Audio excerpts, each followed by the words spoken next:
पैसे कशासाठी आहेत? सुखाच्या अनुभवासाठी आहेत ना. आणि सुख कशामध्ये येतं? गाडीने नाही येत सुख.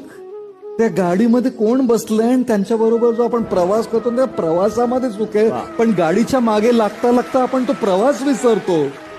फोनमध्ये नाहीये ते सुख. त्या फोनामध्ये नाहीये ते सुख. त्या फोनवर आपण कोणाशी संभाषण करतो, काय बोलतो, त्याच्यामध्ये सुख. पण फोनच्या मागे लागता लागता ते संभाषण विसरतो आपण.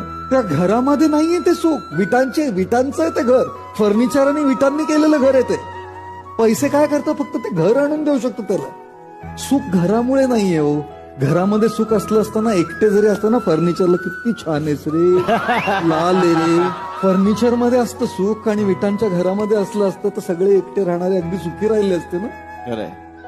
म्हणून फर्निचर आणि विटांच्या घरामध्ये सुख नाहीये, नात्यांमध्ये सुख आहे आपलं. घड्याळामध्ये सुख नाही.